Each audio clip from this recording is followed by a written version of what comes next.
Que hable la mayoría. Esta es la temporada 2, capítulo 2. Eso. ¿Eh? Increíble. Somos un éxito. Deberías de conducir tú. Pues es que acuérdate que a eso también me dedicaba. ¿Estuviste en tele? Sí. Órale, ahorita nos cuentas. Buenas tardes a nuestra querida audiencia. El día de hoy tenemos una invitada muy especial. Es economista por la Universidad de Guadalajara, maestra en políticas públicas por la Flaxo y doctora en intervención y cooperación social por la Universidad de Oviedo. Es también quizás la única política a la que le interesó que el agua turbia llegara a tu casa y quien confrontó quizás de la manera más contundente al encargado del servicio de agua potable de Guadalajara, ofreciéndole un vaso de agua sucia a beber. El día de hoy nos acompaña Mara Robles, diputada local, coordinadora parlamentaria de Hagamos en el Congreso de Jalisco y una académica destacada aquí en el estado de Jalisco. Mara, muchas gracias por acompañarnos. ¿Cómo estás hoy? Muy bien, gracias. Al contrario, Puerto, yo me moría por conocerte y estoy feliz de que me hayas invitado a tu programa. No, al contrario, gracias a ti por aceptar, Mara. ¿Qué tal estuvo el fin de semana? ¿Cómo te fue en el debate? Ay, pues mira, pienso que salió bien, precisamente por lo que acabas de decir, porque logramos mantener colocado el tema del agua sucia, del agua chocolata. Llevé una muestra de agua de Guadalajara, Zapopan, Tlaquepaque y Tlajomulco, que es verdaderamente vergonzoso. Y lo interesante es que el gobierno pues ya no lo puede ocultar, ya no lo puede negar. Eso creo que estuvo bien.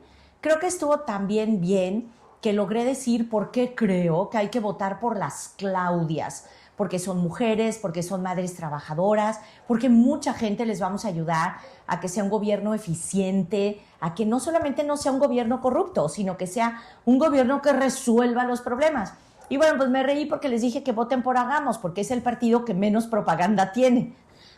Eso estuvo bien, o sea, estuvo bien. Pero lo que sí estuvo mal es que como éramos 9 candidatas, pues de aquí a que te volví a tocar la rueda de la fortuna, era demasiado largo, sí, ¿no? Pero bueno, pues es la parte burocrática, digamos, de la democracia, que es inevitable. Entonces estuvo bien. Además, difícil encontrar un formato, pues digamos, un formato funcional para los debates, ¿no? Al final de cuentas, todos los partidos con representación tienen el derecho de participar de un debate. El sistema electoral, pues, determina cómo se ordenan las listas de diputadas y diputados plurinominales. Entonces no visualizo yo un escenario en el que se puedan generar pues, debates que de verdad interesen a la sociedad o que de verdad permitan que las agendas que representa cada partido lleguen íntegramente a la gente, ¿no? Además de que son pues promovidos de una manera muy...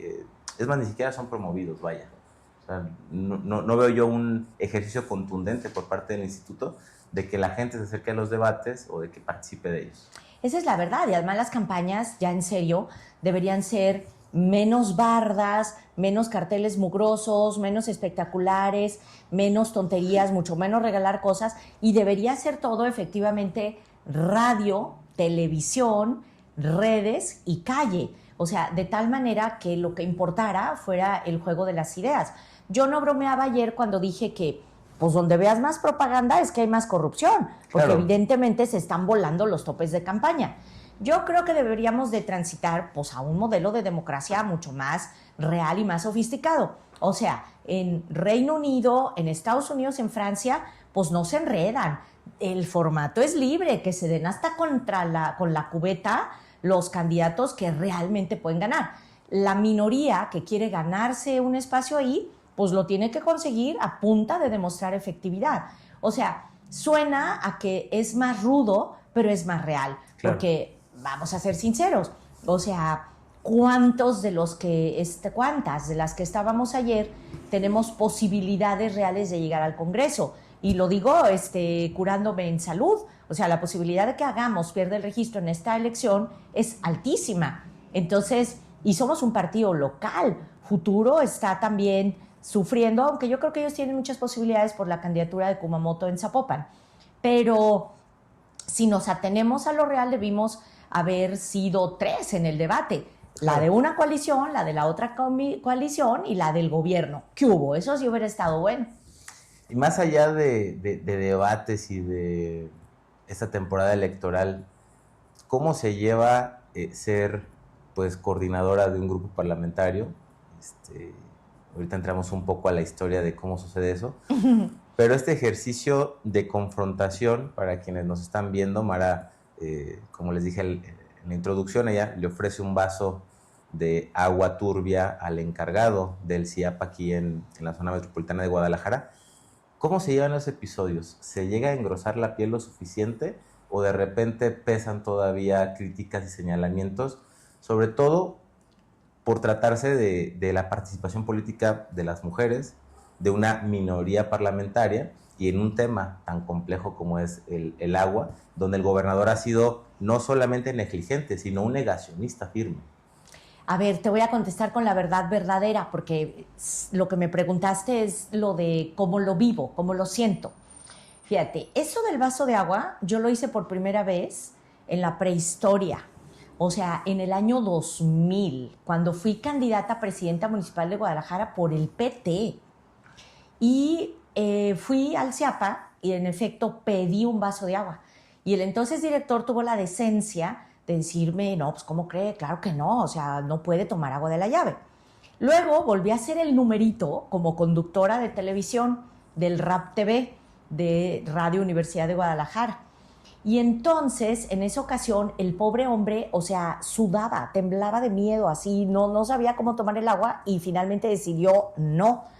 Entonces, esta vez fue terrible porque el director del CIAPA tuvo la cachaza o el cinismo, ¿no? Por no decir cosas peores en televisión, de decirme que sí. Entonces, claro, yo sentí, tómala, ¿no? Dije, caray, ¿no? Y pues ni hablar, digo, cuando te arriesgas, o sea, cuando tú haces una apuesta, pues la puedes perder. Claro. Y entonces cuando él le da el trago de agua de la llave, y yo también, después cuando vi el video, no hombre, a mí me fascina el agua, le eché un tragotote como camello y yo, ¡ah! Pero entonces yo dije, me ganó, o sea, ya dijo, el agua de la llave se puede beber y jódete, ¿no? Entonces, pues yo dije, la perdí, y que bueno, la ciudadanía la ganó porque aquí el responsable está diciendo que el agua de la llave es segura, como dicen los chicos. 3 doritos después, el tipo dice, es irresponsable pedirle a la población que tome agua de la llave porque el agua de la llave no es potable. ¡Ah! Te pone el video, ¿no? O sea, yo pongo una cara de ¿what? ¡Qué poca! Todo. O sea, ¿cómo se atreve? ¿A qué canijo? Entonces, ahí le reviré. Entonces le dije, oiga, o sea, me acaba de dejar que me tome un vaso de agua de la llave y además se lo tomó usted, pues no tenemos un pacto suicida, ¿qué le pasa? Entonces, si me preguntas, pues claro que hay muchas emociones. O sea, al principio sí dije, wow, o sea, me derrotó, el agua de la llave se puede tomar y él tomó agua de la llave. Pues qué bueno.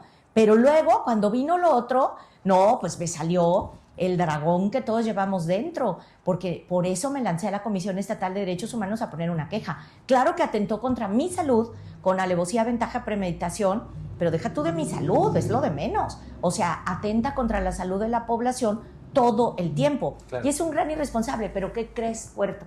Ya supe el secreto, porque yo dije, ¿por qué tienen a un tipo así en el CIAPA? Compañero de Enrique, ¿no? Espérate, es inepto, es insensible, es grosero y es inhábil, porque realmente un servidor público o un funcionario serio pues no hace las cosas que él ha hecho.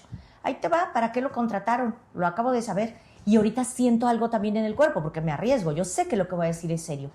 Para lo que lo contrataron realmente es para dar los dictámenes de viabilidad de agua en las torres del cártel inmobiliario. Entonces tú dices, no puede ser, es una gran irresponsabilidad poner a alguien para eso a cargo de una cuestión vital que es el agua. O sea, lo voy a decir de una manera nefasta. Mira, de todos modos lo van a hacer mientras no ganemos, pero carajo, pongan a alguien eficiente, decente, responsable, con un mínimo de seriedad. No pongan en riesgo la salud de la población de esta manera. Esos son el tipo de cosas que me parecen imperdonables, porque no hay necesidad. O sea, si finalmente el cártel inmobiliario va a parar. Hasta que lo paremos, ok, pero no arriesgues la vida de la población de esa manera. Entonces, ese son el tipo de cosas que a mí me prenden. O sea, son el tipo de cosas que a mí me indignan y son el tipo de cosas por las que me quedo en la política. Porque efectivamente a mucha gente le da miedo. O sea, luego después me dicen, híjole, pero ese tipo te odia. Sí, sí me odia. Me ve bien feo. Y yo, sobre todo, no pretendo su renuncia. No me acuerdo ni del nombre completo. Es intrascendente. ¿Me explico? Pero puede que esté loco y un buen día me manda a matar, un mal día, ¿no? O algo feo. Te digo algo, no me da miedo. O sea, no me da. No porque sea macha jalisciense, sino porque es como un resorte en donde eres un tipo de político o de otro. O sea, eres el político que calcula todo como en función de su interés, su posicionamiento, etcétera, etcétera. Te puedo dar unos nombres de quienes actúan así. Y quienes, pues no, o sea, quienes sí tenemos pues una flama que te hace reaccionar más allá de tu cálculo. Y claro, si lo piensas al final en términos de cálculo, pues estuvo muy bien, porque ganamos la batalla, posicionamos el tema. ¿Qué hubo? Detrás de todo eso, pues siempre hay historias de encuentros y desencuentros. En el 2018 tú eres candidata a diputada local por Movimiento Ciudadano. Les toca enfrentar episodios muy complejos que al día de hoy siguen repercutiendo en la vida de las y los jaliscienses. El crédito por 5,000 millones de pesos, un manejo propagandístico de la pandemia por parte de Enrique Alfaro, en el que se apoya mucho en el rector de la Universidad de Guadalajara, pero también este tipo de nombramientos, como el del director del CIAPA y otro tipo de nombramientos. ¿Qué se rompió o en qué momento desde tu historia de convicciones, pero también desde este lado práctico, que es el de los cálculos políticos, porque evidentemente uno no puede llegar muy lejos cuando no coincide con un proyecto, eso queda muy claro, pero en específico, ¿qué se rompe que a ti te lleva a ser una de las principales críticas de un proyecto que en su momento apoyaste, ¿no? Primero te voy a decir las dos cosas por las que apoyé y tienen que ver, una tiene que ver también con el agua y la otra tiene que ver con la salud. ¿Sabes cuándo conocí a Alfaro? Bueno, obviamente lo había visto y todo, y había tenido una pequeña reunión con él. Mi pésame. Una pequeña reunión con él, tratando de convencerlo de que hiciéramos lo de las escuelas de los niños. O sea, cuando yo regresé de la Ciudad de México, entonces le dije, por favor, hablé con todos.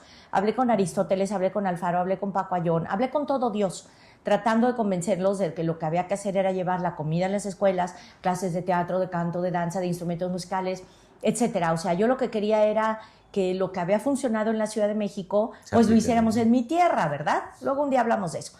Y entonces él me dijo, sí, como va, le entramos. Y lo empezó a hacer, después se arrepintió, pero lo empezó a hacer. O sea, yo tuve con Alfaro una negociación propia, con base en causas, en cosas que quedamos que él iba a apoyar. Una fue eso, ¿no? Lo de educación integral en las escuelas. La otra fue lo de servicio civil de carrera. Él sabía, porque él había ido a la Escuela de Administración Pública que yo fundé en el gobierno de Marcelo Ebrard, y él dijo, yo quiero que hagamos eso. O sea, servicio civil de carrera y Escuela de Administración Pública. Y otro de los grandes temas era que tuviéramos la mejor ley de educación del Estado y que así aquí sí hubiera evaluación para los maestros.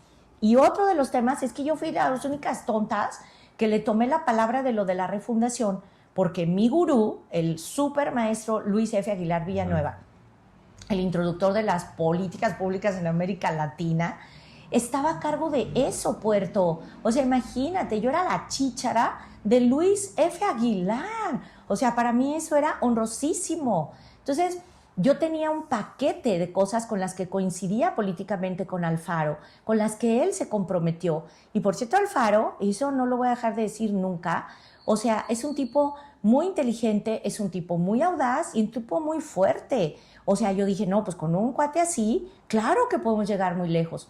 Y particularmente donde digo que lo conocí fue en los Altos de Jalisco con el tema del zapotillo. Yo era rectora de Coaltos y entonces él como candidato vino a los Altos con el famoso banquito. Antes de banquito era una silla, pidió una silla en un café y entonces nos trepamos a defender el zapotillo. Entonces yo ahí me la creí, o sea, yo ahí confié en él. O sea, yo empecé con Alfaro como compañera de lucha. Sí. Y luego, sin decirnos agua va, sin avisarnos, saca un video en donde dice que el agua va a León. Y yo, ¿what? Entonces, no, pues yo obviamente inmediatamente salí con todos los expertos del Comité del Agua a decir que no. Y entonces él me dijo, amiga, ¿desde cuándo te volviste enemiga del gobierno? No, le dije, yo no soy enemiga del gobierno. O sea, pero es que no podemos cambiar de opinión sin evidencia científica. O sea, más bien explícame por qué cambiaste de opinión tú, ¿no? ¿Por qué? Entonces ahí fue una primera, pues gran ruptura, porque éramos compañeros de lucha, estábamos en la misma causa. Y una tras otra se fue echando para atrás de lo que habíamos quedado. Te voy a decir algo, Puerto, la verdad, no entiendo por qué. Eran cosas que a su gobierno en este momento Lo tendrían en una aprobación muy alta. Claro. Batallas que perdió. Lo habrían vestido. No entiendo por qué renunció. Yo por eso no tengo un problema ni personal ni tampoco partidista con él. Lo que a mí me preocupa es porque en serio, lo digo hoy, yo sé, me hago responsable de mis palabras, porque ese gran político cambió de causas. No entiendo, no hay necesidad. Claro. Y en esta relación que yo conozco bien, porque yo seguía mucho tus posicionamientos, por ejemplo, de la presa del Zapotillo, en el momento de mayor conflicto entre Alfaro y la Federación, tú incluso tenías un reconocimiento expreso hacia la manera en la que el presidente López Obrador lo iba conduciendo. Y distaba mucho de cómo lo pensaba Alfaro, cómo lo pensaba su equipo más cercano, ¿no? Porque ellos traían una confrontación absoluta a través de no solamente el gobierno de Jalisco, de la CONAGO, que de ahí deriva esta idea de mandar el agua a León como una manera de reforzarse entre los gobernadores de oposición que aún estaban en la CONAGO. Pero todas esas decisiones, esas situaciones, había un espacio común en el que se dialogaran o se negociaran con el gobernador, y de ser así, ¿cómo era esa relación? ¿Se podía discrepar? ¿Se podía opinar distinto? ¿O de verdad es la persona pues con esta... Yo no lo tildo de autoritario, porque autoritario no es el que quiere, es el que puede. Y él realmente no pudo, aunque eso no quiere decir que no haya querido. Pero sí es una persona con ese talante de querer imponerse a toda costa, o escucha al gobernador. Conmigo jamás fue grosero, jamás fue autoritario, siempre me escuchó, siempre dialogamos. Por eso yo te digo que yo no tengo de entrada un problema personal con él, ni tampoco un problema de trato. Y él sabe cuánto reconozco yo su inteligencia y todo lo que ya dije, ¿no? No, sí es una persona con capacidad de dialogar, por supuesto, por supuesto. Entonces uno no se explica cómo esa persona que tiene esas capacidades se convierte en lo otro, pero pues no es un problema de psicoanálisis personal, es de sí, claro, una toma de decisiones políticas, y por lo tanto, pues yo no podía seguir en una fracción parlamentaria con la que ya no coincidía políticamente. Y entonces, como tú bien dijiste, pues la política son encuentros y desencuentros. Y yo quiero decir que en el manejo de la pandemia coincidí totalmente. O sea, gracias a que el gobierno se dejó asesorar por la sala de situación de la Universidad de Guadalajara, es que aquí lo del cubrebocas se implantó rápidamente. Y pues eso salvó miles de vidas. 2, que se hicieran pruebas masivas en la Universidad de Guadalajara fue vital. Y 3, que cuando llegó el momento de organizar el tema de las vacunas, pues la universidad fuera la que mejor lo podía organizar. Entonces, a ver, ¿qué tiene de malo hacer uso político de eso? O sea, pues si lo estás haciendo bien, haz el uso político que quieras. O sea, yo creo que ahí lo bueno fue que un político se apoyó en una institución que le propuso políticas públicas basadas en evidencia científica. Entonces, yo diría que lo que ahora tenemos que hacer es migrar a una relación política democrática en donde las causas y la solución a los problemas sean el eje rector, y que todo el tema personal, histórico, histérico, de todo lo demás, entre a segundo plano, porque la verdad lo que dije ayer lo creo realmente. La única manera de que los problemas de Jalisco se empiecen a resolver es una relación virtuosa con el gobierno federal. Entonces, y no es cualquier presidenta la que vamos a tener. O sea, digo, cuando tienes a alguien como Claudia Sheinbaum, que todo el mundo ya sabe lo que opino de ella, o sea, es una científica, es una universitaria, fue dirigente estudiantil, ha mamado de la cultura, o sea, es una mujer que de suyo nació en una casa comunista y universitaria, pues digo, ¿yo qué más puedo querer, no? Y si Jalisco tiene una relación de a de veras con alguien así, en serio puede ser la solución de nuestros problemas. Y Claudia Delgadillo, o sea, tú dices, a ella la conoces muy poco, pero tengo la impresión de algo que es lo que más me importa, que sí le interesan los problemas. Es decir, que no es una cínica, no, que sí le duele, que sí le importa y que no se cree sabionda, sino que al contrario, lo que dice es, a ver, ayúdenme, o sea, la he visto buscar a los especialistas, buscar a los expertos y hacerse de una coalición muy plural. Entonces yo digo, sí, por ahí va, son las Claudias. Fíjate que tocas el tema de que Alfaro se deja asesorar por la Universidad de Guadalajara.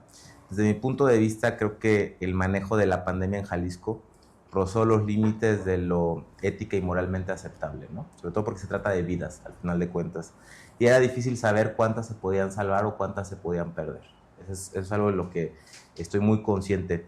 Sin embargo, hubo una escenificación que me pareció verdaderamente lamentable, ¿no? Había gente en kimonos de esos de químico rociando, lavando banquetas, el sello para aperturar tus negocios, que al final de cuentas era otra medida recaudatoria. La declaración desafortunada de que se acabaría con la pandemia en 5 días, que él recomendaba 5 días de aislamiento, solo para ganarle la narrativa al gobierno federal, ¿no? De ver quién aislaba primero a la sociedad, cuando no se estaba dimensionando los alcances de todo eso. Y creo que el caso más desafortunado, del que participa un poco la Universidad de Guadalajara, es con el tema de las pruebas rápidas. Que claro, quizás con el tiempo, con los aprendizajes que fue dejando la pandemia, en algún punto donde ya iba aminorando los efectos de la COVID-19, ya se volvía requerible la prueba rápida. Sin embargo, de arranque, generar todas estas pruebas rápidas generaría una sensación de que el problema no es tan grande y entonces se pudo haber desbordado. A mí todos esos manejos políticos me parece que fueron inmorales de cierta manera. Entonces creo que no lo sé cómo lo veas tú, no sé si sea quizás una lectura pues un poco pues muy bondadosa, ¿no? Para no fincarle una responsabilidad al gobernador. Quedamos de hablar con la verdad, y te voy a decir la verdad. A mí me parece que todo lo que tú dices es muy arriesgado para no ser un especialista. Y como yo no quiero cometer el mismo error, yo te propongo que el balance concreto de lo técnico se lo preguntes al doctor Paco Muñoz y al doctor Jaime Andrade. O sea, ellos dos, yo sí, doble contra sencillo. Sí te van a poder decir con precisión si una semana antes, si una semana después, si las pruebas rápidas, si lo que sea, ¿no? Porque yo me pondría en una situación muy irresponsable al decir los detalles del asunto. Lo que sí defenderé hasta el último minuto es que un gobierno que se basa en evidencia científica para tomar sus decisiones es el mejor gobierno. Te voy a contar una cosa preciosa. Una vez el CIDE organizó, antes de que se lo acabaran, por cierto, el CIDE organizó un seminario con personalidades, es un decir, pues ahí a lo mejor soy muy sangrón, pero con personas que teníamos puestos importantes, trayectorias importantes en el mundo de la educación, la cultura y la salud, precisamente para analizar problemas muy relevantes. Y teníamos unos seminarios en los que trabajábamos todo el sábado con una serie de lecturas muy chonchas, ¿no? Y nos preparábamos y era maravilloso. Estaba, por ejemplo, el presidente de la Academia Nacional de Medicina. ¿Qué año era eso? Esto fue, pues yo era secretaria, entonces pues debió ser entre 2012 y 2015, ¿no? Estaba Salomón Chertorivsky, estaba gente súper valiosa. Luego te puedo dar la lista, gente muy interesante, y la gracia es que era plural. O sea, ahí no había cosas partidistas. y había una cosa muy elegante que se llamaba la regla Chatham House, que podías decir qué se dijo, pero no podías decir exactamente quién lo dijo, ¿me entiendes? Y en el momento clímax del seminario era que teníamos una visita a Yale, ¿no? Y bueno, pues tú sabes que yo nací en una casa en donde los gringos eran el imperialismo yanqui y pues no, nosotros pensamos que las universidades de veras eran la Patricio Lumumba de Moscú y pues que todo lo otro era el aparato ideológico. Afortunadamente me fui civilizando más y pues entendí que las universidades buenas eran las buenas universidades, punto. Entonces, pues yo claro, tenía prejuicio porque Yale, ¿no? O sea, Yale. Entonces fue precioso porque nos dio la clase uno de los decanos de Yale, así un científico viejito impresionante, te va a encantar. Entonces agarra y entonces así súper presumido dice, ¿ustedes creen que en Yale nos importan las matemáticas? Pues más o menos, tiene no sé cuántos premios Nobel, ¿no? ¿Ustedes creen que nosotros sabemos tantito de química? Que poca, tienen un montón de premios Nobel de química, física, no sé qué dice. O sea, que tenemos muy claro, dice que la ciencia pues, es importante. Este cuate había sido asesor de los últimos 4 presidentes norteamericanos, si me apremias más. Pero, dice, no solo nos interesan las ciencias exactas, también en las ciencias sociales pues no andamos tan mal, ¿no? O sea, súper presumido, ¿no? Y todos así con la boca abierta. Pero ustedes que toman decisiones de política pública deben saber que no hay una decisión política que se pueda tomar antes de que la evidencia científica te diga contundentemente lo que hay que hacer.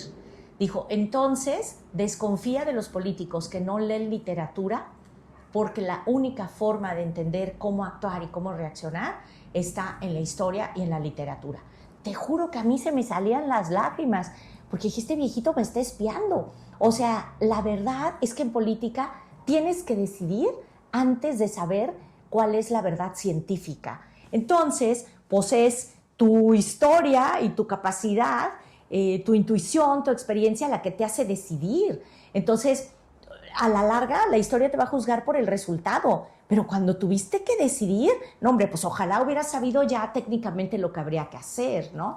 Entonces, yo lo que quiero es que haya un gobierno que en la medida de sus capacidades y de sus posibilidades resuelva los problemas de la población con base en evidencia. Y por eso yo les digo que mi verdadera vocación quizá no está en la política, o sea, sino más bien en lo ligado a lo educativo. Pues no en la academia, porque tampoco soy un ratón de biblioteca que esté metida investigando. Ojalá, ya quisiéramos, ¿no? Mi mejor amigo siempre me reclama que no soy eso, ¿no?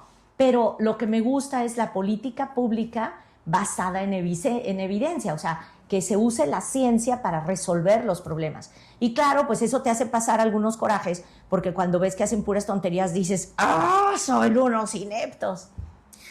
Acabas de dar un resumen pues muy consistente de una trayectoria, de una parte de tu trayectoria política que yo no había abordado, que era que fuiste secretaria de Educación con Marcelo Ebrard en la Ciudad de México, que claro, participas en foros académicos de alto nivel, tienes una formación académica rigurosa, una trayectoria política bastante interesante, que es algo que quiero que nos platiques más adelante. Pero creo que hay algo que es muy distinto en charlas que he tenido con otras mujeres que participan en política, ¿no? Que es el tema de la discriminación, el sexismo, el machismo del que son objeto.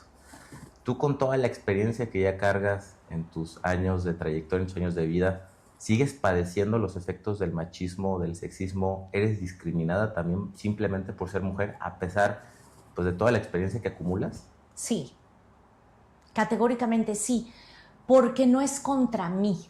Claro, es contra tu género. Es social. Sí. Entonces, pues estaría loca y muy tonta si dijera que no. Evidentemente, pues yo tengo un montón, ahora sí, de privilegios, ¿no? O sea, nací en una familia donde se hablaba de política, mi papá me trataba como hombre, o sea, en el sentido de que nunca dejé de tener las oportunidades que tuvieron mis hermanos. Es más, tuve muchas más que mis hermanos hombres por el hecho de ser mujer, ¿no? es decir, he tenido muchas muy buenas condiciones, he podido estudiar. Mi mamá me dijo eso, lo conté el otro día. Mi mamá decía, es que eres como hombre. Y yo le decía, mamá, ¿pero por qué me dices eso? Me dice, porque no tiendes tu cama, porque no levantas tu plato, porque no lavas tu ropa, porque no sabes hacer nada de comer, lo cual es verdad, ¿no? Y claro, no perder el tiempo, para decirlo así, en todo eso, pues a mí me permitía tomar clases de teatro, canto, danza, instrumentos musicales, todas fracasadas, Puerto, como se puede observar, y poder viajar a los famosos campamentos de pioneros y esas cosas, porque era tratada como hombre.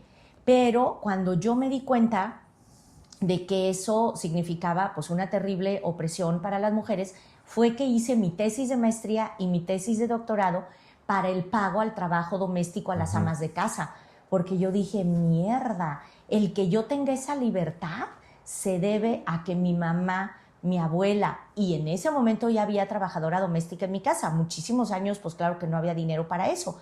Ya cuando mi mamá estaba mucho más grande, ya hubo quien le ayudara. Entonces yo dije, y a la señora que nos ayuda, sí le pagamos, pero ¿por qué a mi mamá y a mi abuela nunca nadie les pagó? Entonces tú dices, pues ¿cómo le vas a pagar? ¿No? Si no es la trabajadora doméstica. Además, entonces no se decía trabajadora doméstica, se decía sirvienta. Claro. Ahora en mis clases de economía les explico que esa es una relación medieval, la servidumbre, ¿no? Es terrible. Bueno, entonces es lo que yo dije, el verdadero grillete de las mujeres está en el trabajo doméstico. Estaba bien chava cuando fui diputada federal, tenía 24 años, que por cierto yo no me sentía chava, y yo quiero decirte que a los 24 años cualquiera tiene ya la cabeza bien puesta sobre los hombros, ¿eh? O sea, esta idea de discriminar a los jóvenes por la edad es patética. Y también la de discriminar a la gente más grande por la edad, ¿no? A mí cuando me salían con que los adultócratas, a ver, les dije, dense de santos con que yo soy gerontócrata. Y que entonces a los chamacos ahí que discuten en función de la edad, les digo, cálmense, a ver, su postura y la nuestra. ¿O qué les parece Bernie Sanders, que es un viejito al que hay que jubilar? Por favor, ya quisiera. Bueno, total, que entonces en la Cámara, haz de cuenta que entre las curules yo escuchaba. Y entonces las charlas de todas las diputadas mujeres, no voy a dar nombres, era, mamá, no se te olvide recoger el ropón de tu nieto para el bautizo del domingo, pero el beige, no el blanco. Y luego otra llamada, deja de estar pegando a tu hermano, no me importa quién empezó. Otra era, mi amor, prende el horno microondas. No, chiquita, no te vayas a quemar, nada más préndele. Ya está la lasaña, no vayas a prender la estufa. Y luego otro pleito, no vayas a dejar a tu hijo fuera del kinder. No me digas que nunca te ha pasado. Yo decía, ¿qué es esto? Todas las mujeres diputadas estaban gestionando asuntos domésticos. Claro. ¿Y sabes dónde estaban los hombres? Los hombres estaban grillando gruesísimo en las otras curules y más tarde estaban en unas comidas donde bebían muchísimo, muchísimo alcohol. Se emborrachaban cañón. ¿Y qué crees? Al día siguiente sus iniciativas salían, pues porque habían negociado con los del PRI y con los del PRI, porque entonces el PRI era la mayoría. Entonces yo dije, carajo, ¿dónde estamos las mujeres? Lo que tenemos que hacer es volvernos borrachas. Dije, no es por ahí. Pero entonces dije, lo que hay que hacer es convertir el trabajo doméstico en productivo. Entonces mi tesis tiene que ver con eso. ¿Y qué crees?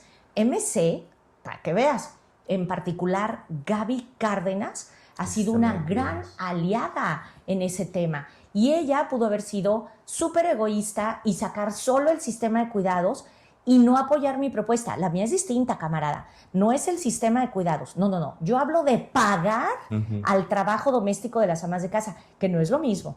Una cosa es, hay que hacerlo, yo te cuido a los niños, bla, bla, bla. Es un poco como maternizar la sociedad. Mira, mientras vivamos en el capitalismo, aquí la ciudadanía te la da tener dinero. Claro. Entonces, yo lo que quiero es que si vas a trabajar, pues te paguen, así de sencillo. Bueno, acres discusiones de gente supuestamente de izquierda. Mara, ¿quieres acabar con la solidaridad y el amor? A ver, solidaridad y amor con alguien a quien si te separas vas a dejar en la calle. Por supuesto. Eso no es amor. Sin medios de defensa. Eso es un abuso. Tú formas parte de un grupo político que ha controlado la Universidad de Guadalajara durante muchos años, participaste en los inicios del gobierno de Enrique Alfaro como parte de su bancada, es decir, has tenido un asiento en los que quizás sean los dos grupos de poder visibles más grandes que hay, porque hay más grupos de poder, pero yo creo que los dos que han marcado más la agenda política de los últimos 5 años, ¿no? Precisamente por diversas confrontaciones, diversos acuerdos, diversas situaciones. Pero más allá de eso que ya es público y notorio, ¿tú consideras que, por ejemplo, el gobernador es machista? O en este caso, que también las estructuras universitarias, y en particular, por ejemplo, te pondría el ejemplo del rector, ¿es machista? ¿O cómo se vive esos avances que en la sociedad ya se están dando, donde uno intenta no replicar comportamientos sexistas ni machistas, pero que sabemos que las estructuras de poder casi siempre son las que más tardan en asumir esos cambios? No, hombre, el rector es una maravilla. O sea, Ricardo es otra cosa. Es otra cosa, y no solo por su edad. O sea, porque hay chavos machistas y chavos tontos y chavos retrógradas, así como hay viejos retrógradas, machistas. Hay jóvenes tontos en el PAN. O sea, no es una cuestión de la edad, pero evidentemente el hecho de que Ricardo pertenezca a otra generación sin duda ayuda. No, lo importante es que Ricardo ha hecho realmente un proceso de reflexión profunda sobre ese tema. O sea, él me dice, no puede ser lo que hacemos los hombres. Dijo, pero claro, ¿cómo podría haberlo yo aprendido de otra manera? He tenido que desaprender. No, él ha adquirido realmente un compromiso muy importante con el tema, y un compromiso que no es de dientes para afuera, un compromiso que no es una farsa. A él realmente le importa. O sea, Ricardo tiene la gracia de ser un político que, además de ser muy capaz, a pesar de ser, ¿cómo te diré?, un político muy, muy político, tiene una enorme sensibilidad. O sea, es muy difícil encontrar a alguien que sea político y que al mismo tiempo sea sensible, sea una buena persona. Sí. Y Ricardo es. Entonces, particularmente en el tema de lo del machismo, podemos decir que las feministas tenemos un aliado verdadero en Ricardo. O sea, y eso es muy importante, porque además está pues en el mero lugar donde eso puede trascender, que es la universidad. Y él ha intentado hacer de la universidad algo distinto. O sea, él fue el promotor del protocolo de la violencia contra las mujeres, fue el creador de la unidad de género. Él ha aguantado vara con los resultados de la encuesta que hizo la FEU sobre la situación de violencia en la universidad, y él nos pidió a las integrantes de la Comisión de Responsabilidades que fuéramos inclementes. O sea, dijo, cero tolerancia. Y de lo que se trata, obviamente, pues no es de tener a todo el mundo en la cárcel y a cortarle a todo el mundo la cabeza, pero sí de dar un ejemplo. Entonces, no, yo con Ricardo puedo decirte que me siento muy segura, me siento muy cómoda, pero además quiero presumirte algo. O sea, Ricardo, nada menos, era de nuestro grupo estudiantil, de la corriente estudiantil independiente. Entonces, pues es el orgullo de nuestra crianza. Nos ha superado y nos ha dado vuelta y media, ¿no? Lo cual es maravilloso, porque por supuesto nunca fuimos sus maestros ni nada, ¿no? Pero pues cuando realmente alguien a quien tú conociste de súper chavitito llega tan lejos y todavía tiene tanto que dar, pues la verdad es que sí es algo muy, muy emocionante y muy valioso. O sea, yo me siento sinceramente con él, no solamente como equipo, sino me siento muy esperanzada de que la política en Jalisco tiene un muy, muy promisorio futuro con jóvenes como él. ¿Y el gobernador? Pues mira, yo lo que digo es que ya lo pasado, pasado. O sea, que nos tenemos que concentrar en las Claudias. O sea, a ver, el gobernador ya dijo que se va a retirar de la política, que se va a dedicar al fútbol, realmente le encanta, ya sería el juicio histórico, y yo diría que si en algo puede ayudar o en algo puede aportar, pues que lo haga. O sea, el asunto de lo del presupuesto constitucional, pues ni modo que diga que lo hizo mal, está bien, está bien. Entonces yo creo que en política no puede uno irse al blanco y negro, porque entonces es cambiar la historia. Es como si yo dijera que no fui su aliada, es como si yo dijera que no creí en él, es como si dijera que no hice campaña con él, pues todo eso sí, no que invente que no, y de modo que también diga que no discrepamos. Pues yo me largué de su grupo parlamentario porque era patético, porque yo no podía hacer nada, no podía decir nada, y no podía pensar nada, pues ni que fuera del Museo de Cera. Oye, hay ahorita en la discusión pública pues lo que es la mega alianza, ¿no? Aquí en Jalisco, la alianza de 5 partidos políticos dos con los que Morena históricamente ha hecho alianzas, Futuro y Hagamos. Es imposible ignorar que hubo un cambio sustancial en las posturas políticas y en los discursos de tres, esencialmente, de Morena, de Futuro y de Hagamos. Personalmente, pues, particularmente, sobre Futuro, ellos venían de una campaña muy consistente de acusar que Morena y Movimiento Ciudadano eran lo mismo, y Hagamos de quizás una confrontación mucho más inteligente, ni siquiera diría yo si fue confrontación directamente, pero sí un manejo más inteligente de una relación que estaba complicando entre la federación por los señalamientos que hacía el presidente López Obrador contra Raúl Padilla y alguna serie de desencuentros. ¿Qué cambió que posibilitó esta alianza? Mira, mucha honra, te puedo decir que nunca tuvimos cerrado el diálogo con Morena y con el gobierno federal. O sea, particularmente yo, pues tengo el privilegio de tener a muchos compañeros de lucha desde niña. Prácticamente todo el obradorismo. En ese lugar. Yo fui la secretaria de los jóvenes del Comité Ejecutivo Nacional del PRD cuando el presidente López Obrador fue el presidente nacional del PRD. Yo coordiné su campaña entre los jóvenes a la presidencia nacional del PRD. Él y mi padre pues mantuvieron una relación hasta que mi papá murió. En el artículo que yo escribí cuando mi papá murió, yo había puesto, y mi papá creyó en el obradorismo hasta el último minuto. Y entonces mi papá me dijo, no le pongas que creyó, creo, ¿no? Entonces, y también, pues hay gente que es muy valiosa, como, ¿qué te puedo decir? O sea, Lázaro Cárdenas, Pablo Gómez, Alejandro Encinas, Elvira Concheiro. O sea, yo te puedo hacer una lista de personas que pues, para mí son referentes de muchísimas cosas y que están en lo que tú denominas el obradorismo, que yo creo que es más que eso. Es decir, en el Congreso, tú que le diste seguimiento puntualmente a mis intervenciones, yo siempre decía, por ejemplo, cuando acusaban de que el presidente había mandado ordenar no sé qué para tal cosa, le dije, a ver, espérenme, o sea, lo que yo sí creo es que el presidente no se mete a los negocios, o sea, claro, nunca ha sido lo que él ha buscado, quiere pasar a la historia, que es otra cosa, ¿no? Otra cosa muy importante, pues él nunca va a reprimir, o sea, yo no me imagino a este gobierno manchándose las manos de sangre, o sea, hay muchas cosas en las que no estoy de acuerdo y en las que cuestiono, porque si no, pues estaría en Morena, ¿no? Claro. Dije, pero nosotros tenemos que tener un diálogo con ellos y siempre lo tuvimos. Y hubo momentos en los que nos acercamos más, hubo momentos en los que no lo conseguimos. Y bueno, lo que pasó finalmente es que la doctora Claudia Sheinbaum pues nos dio el beneficio de la duda, de conocernos y de venir a la universidad y de darse cuenta de que muchas de las cosas eran fantasmas y eran prejuicios, y que si es una universidad en el país realmente apoya a los que menos tienen, pues es la Universidad de Guadalajara. Claro. Y que a su vez ella acá encontró a un montón de gente a quienes nos conoce desde muy chicos y que estamos apoyándola exactamente a cambio de nada.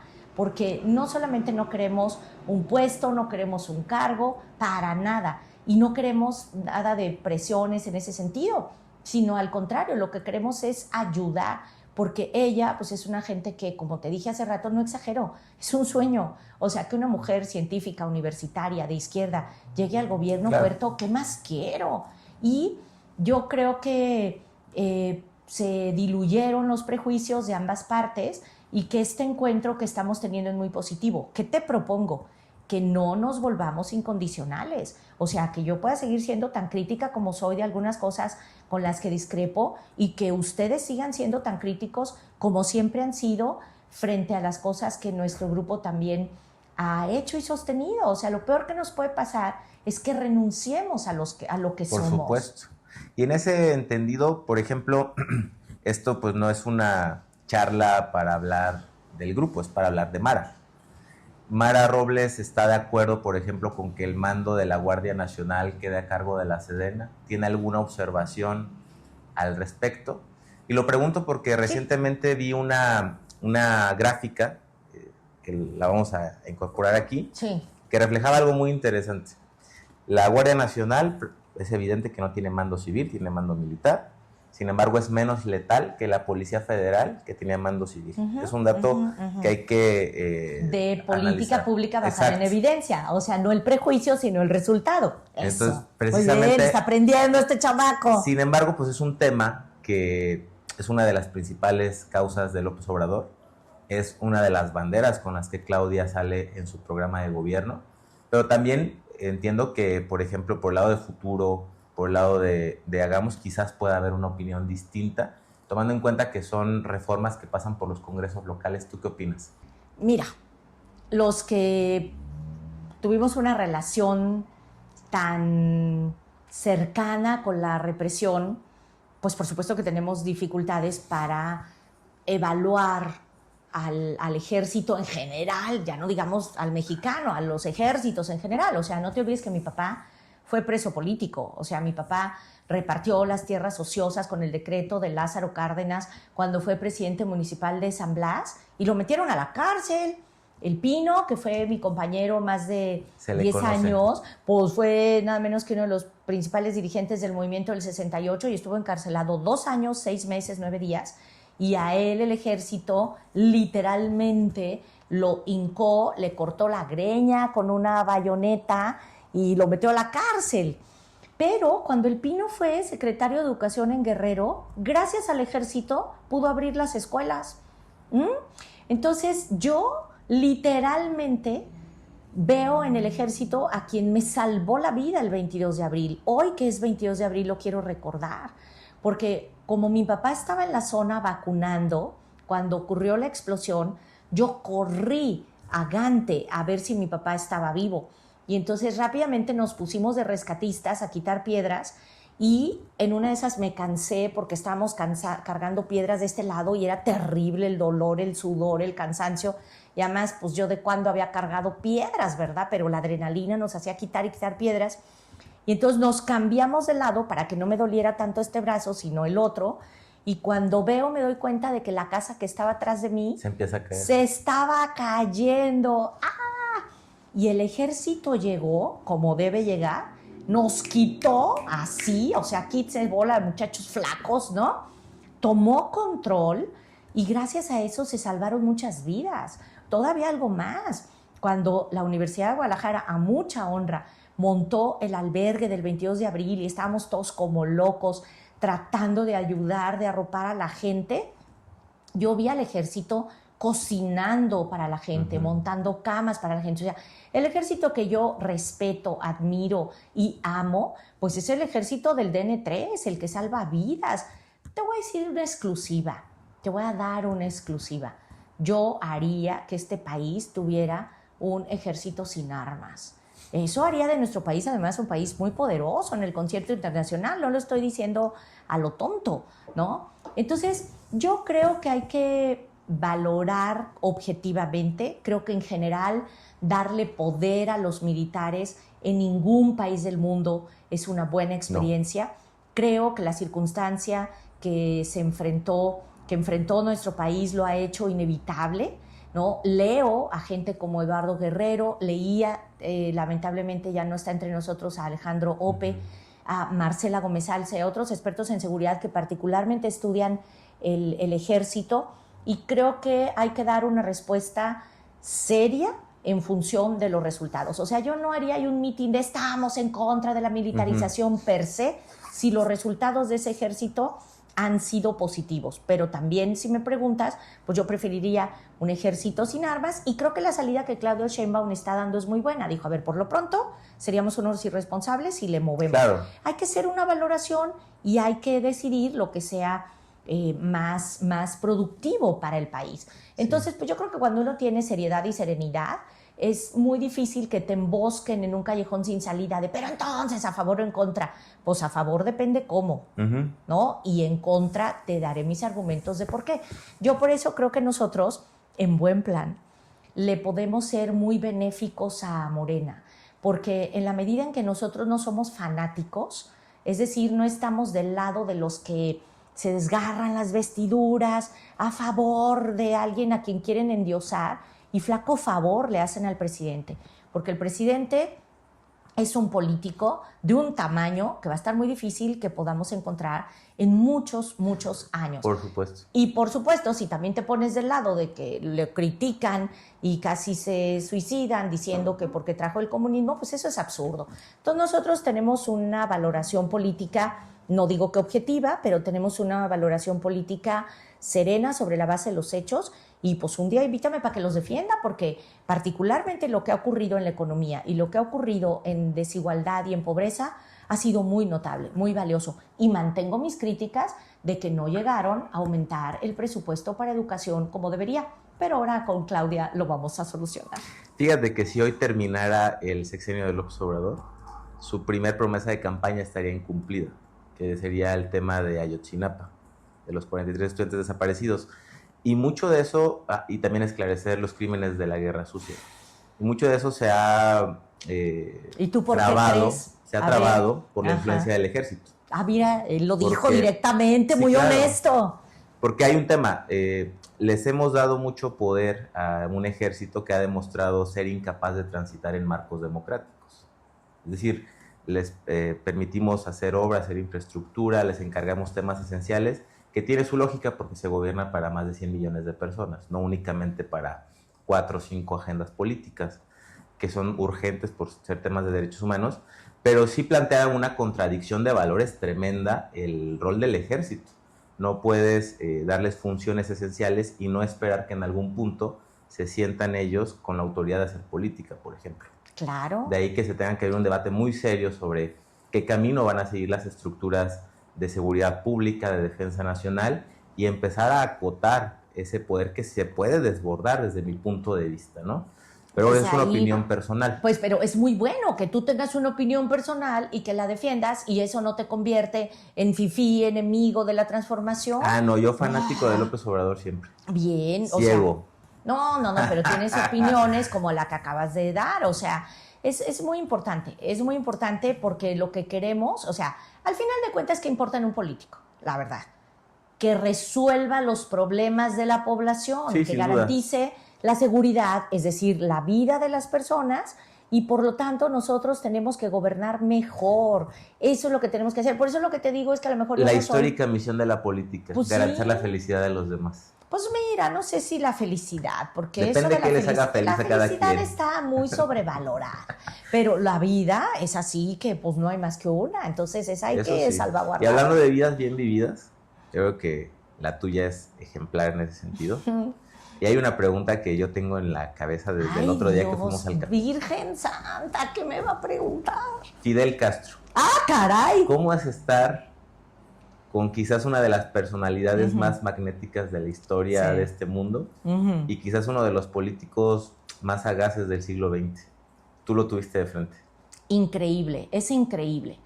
Me tocó conversar con él, no nomás estar cerca de él, conversar con él en 3 ocasiones. Primero cuando era chiquitita, tenía 10 años y era pionera del Partido Comunista. Entonces íbamos en campamento a Varadero, la playa más bonita del mundo. Entonces 2,000 chiquillos de 110 países del mundo nos poníamos en una explanada con nuestra boina roja, con nuestro paliacate rojo. Entonces Fidel nos tomaba el juramento. Nos decía, pioneros por el comunismo. Y entonces nosotros contestábamos, seremos como el Che. Imagínate, ¿tú crees que alguien de la ultraderecha va a votar por mí? Acabo de decir que juraba ser como el Che comunista. Sí, yo he sido comunista y no me arrepiento, lo siento. Y la segunda vez, me regaló mi casita de muñecas soviética y una muy querida persona que es cubana. Entonces un día me dijo, y mientras a ustedes les regalaban casitas de muñecas soviéticas, nosotros no teníamos para comer. ¡Ota! Luego, la segunda vez que vi a Fidel fue cuando ya era diputada federal y fui con el ingeniero Cuauhtémoc Cárdenas, que pues es para mí un referente histórico insustituible, además una persona finísima, increíble. A él lo deberías de conocer. Bueno, la cuestión está en que fui con el ingeniero Cárdenas y con doña Rosario Ibarra de Piedra, Cuba. Y entonces, pues vimos a Fidel. ¿Y qué les Y era platicó? increíble. Entonces llegó, era gigante, y con sus brazotes dijo, ¿cómo? ¿Quiere decir que ahora las niñas de secundaria ya las hacen diputadas? Ven acá, Benjamina. Y entonces te abrazaba como un oso, ¿no? Increíble. Y la tercera vez que lo vi, entonces realmente lo he visto 4 veces. La tercera vez lo vi en el Congreso de Educación en La Habana, pero ahí no hablamos, nada más lo vi en el Presidium, porque el Pino era el que estaba en el Presidium con él en un discurso de Fidel Castro que duró 12 horas, no estoy bromeando. Bueno, y la otra vez que lo vi, que fue increíble, fue justo en la casa de doña Amalia, la mamá del ingeniero Cárdenas, cuando vino de visita. Me hubiera gustado poder grabar mi radiecito de mensajes, donde recibí una llamada, así decía el mensajito, decía, hola, soy Lázaro Cárdenas, nos vemos con Fidel en Andes. Entonces tú dices, esto vino de ultratumba, o sea, Lázaro Cárdenas te convoca a ver a Fidel Castro. Era real. Y pues ahí tuvimos una conversación increíble y entonces salieron unas fotos, ingeniero Cárdenas, Fidel y tu servidora en el Reforma. No, cállate, ¿quién crees que me retiró la palabra y me reclamó cañón? ¿Quién? Carlos Monsiváis. ¿Ah, sí? Me dijo, no puede ser que te hayas dejado convencer por ese dictador y que estés orgullosa de tomarte fotos con él. ¿Qué te pasa?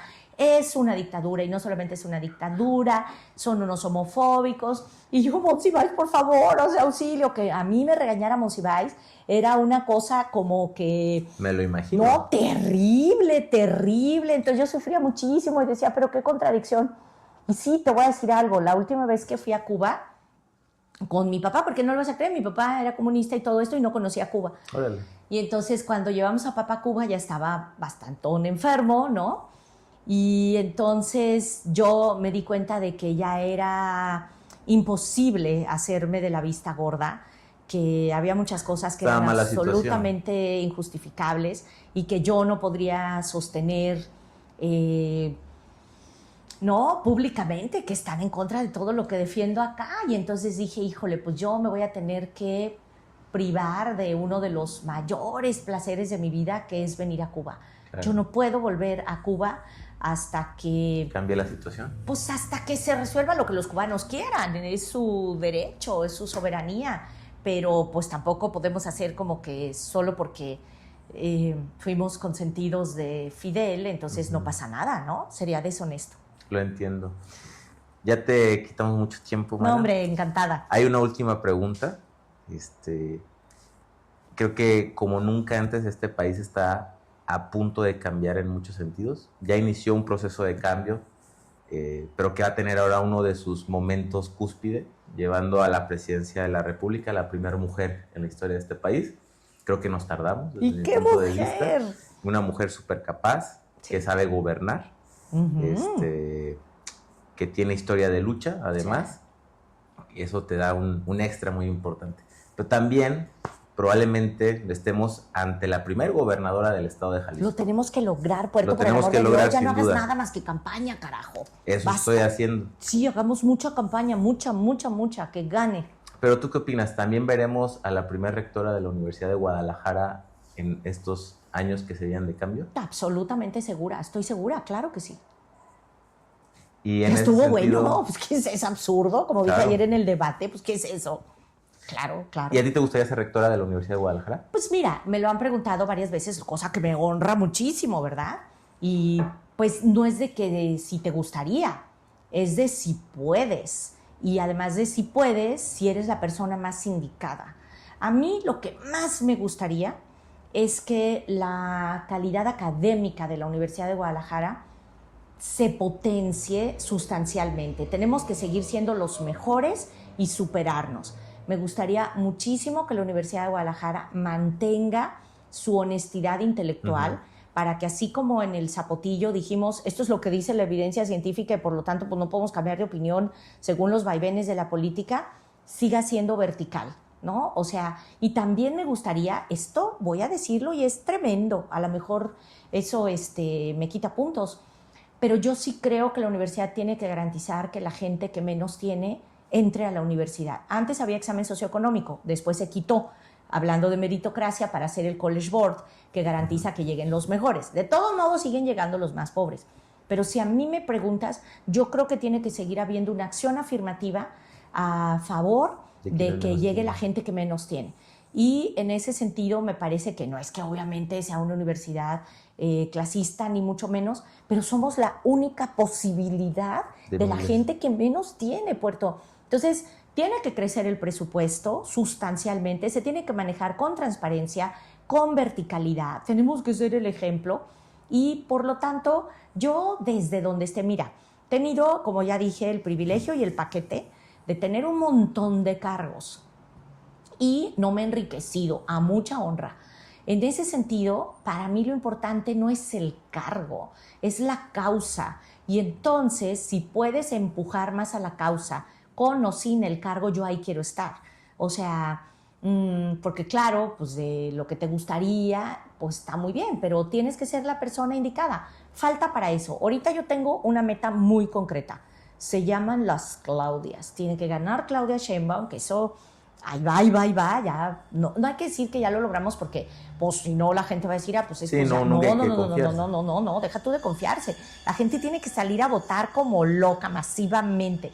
Y tiene que votar por las dos Claudias, está bien fácil. O sea, tenemos que ganar eso y ya luego veremos qué hacer.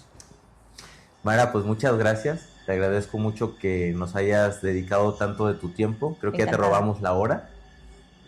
Para pues, una persona que... Aún eres legisladora, ¿no? Todavía Sí, no pediste sí. licencia. Entonces, hasta el 31 de octubre. Perfecto. Pues es mucho el tiempo que te quitamos. No, te quiero agradecer. Pues que no sea la última ocasión. Creo que hay más temas por abordar. Más temas que nos puedes compartir. Faltó por aquí que nos contaras cómo se politizó Mara Robles. Porque claro, pues traes una carga histórica familiar muy importante. Pero yo siempre he pensado que la politización son circunstancias más sutiles y quisiera que lo dejáramos para otro episodio, esa plática. Me va a encantar, Puerto, muchas gracias. Así. Gracias. Amigas y amigos, pues muchas gracias. Esperamos sus comentarios y también si nos quieren hacer llegar preguntas para la próxima entrevista, se las agradecemos mucho. Saludos.